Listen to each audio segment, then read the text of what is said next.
Welcome to CoreLogic's housing market update for August 2024, brought to you by onthehouse.com.au. Nationally, home values rose another 0.5% in July, on par with the 0.5% increase recorded in June and the 18th consecutive monthly increase in home values nationally.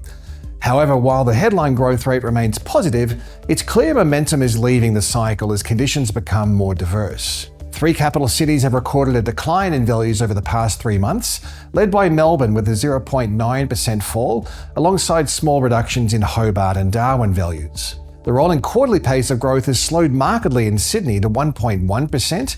That's a fraction of the 5% quarterly gain recorded at the same time last year. These dynamics are weighing on growth in national home values, which are up 1.7% in the past 3 months, compared to the 3.2% increase we saw at the same time last year. The mid-sized capitals are continuing to buck the slowing trend, with the quarterly pace of growth in Perth tracking at 6.2%, while growth in Adelaide accelerated to 5%. That's the fastest rolling quarterly pace of growth since May 2022. Brisbane housing values rose at the quarterly pace of 3.8%, although this is down from a 4.7% increase seen at the same time last year. Available supply is a key factor explaining the diverse outcome in housing growth trends, with the number of homes for sale in Brisbane, Adelaide and Perth more than 30% below average for this time of the year, while weaker markets like Melbourne and Hobart are recording advertised supply levels that are well above average. A reduction in borrowing capacity and affordability factors are skewing demand towards the lower price points of the market, with lower quartile values leading the growth trend across every capital city except Darwin and Canberra, which are also the 2 most affordable capitals after adjusting for local incomes. At a combined capital city level, cheaper dwelling values are up 3.3% over the past 3 months, compared with a 0.8% increase for those at the top end of the market. Growth in regional housing values is once again lagging the capitals, with a rolling quarterly rise of 1.3% across the regionals index, compared with a 1.8% gain across the capitals. Mimicking the growth pattern seen across the capital cities, regional Western Australia, regional South Australia and regional Queensland led the rolling quarterly change. Regional Victoria was the only rest of state market to record a decline in values over the 3 months ending July, with values down 1.4%. Another broad theme in the housing data is that unit values are rising faster than houses across most of the capital cities. The only exceptions over the past 3 months were Darwin and the ACT, where affordability barriers are less pressing, and also there's a history of higher supply levels across the medium to high density sectors that's been more apparent. Most cities now have a median house value that's at least 1.5 times higher than the median unit value. With stretched housing affordability, lower borrowing capacity and a lift in both investor and first home buyer activity, it's not surprising to see the unit sector outperforming for a change. Changing the focus to rental conditions, CoreLogic's rental index was up only 0.1% in July. That's the smallest monthly rise since August of 2020. A clear slowdown in the pace of rental growth across the unit sector has been the main drag on rental growth, especially in Sydney, where the annual change in unit rents has dropped from 17.9% in May last year to 6.6%. Melbourne and Brisbane unit rents have also lost more than 8 percentage points in the annual growth rate. Slower rental growth is probably a factor of both slowing net overseas migration, but also influenced by rental affordability constraints. It's worth noting that the slowdown in unit sector rental growth is off a high base. Despite the slowdown, the annual pace of rental growth is still well above average levels in most regions. Sydney home values moved through an 18th straight month of growth, with values rising 0.3%, in line with the June result, but down substantially from the rapid monthly increases between February and July last year, when values consistently rose at more than 1% month on month. The trend rate of growth is clearly easing across Sydney as affordability constraints bite and inventory levels normalise.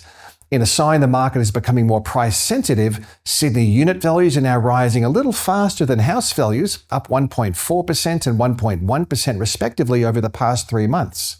Similarly, the more affordable end of the market is recording a stronger rate of capital gain, with values up 1.9% over the past 3 months, compared with a smaller 0.4% rise in upper quartile values.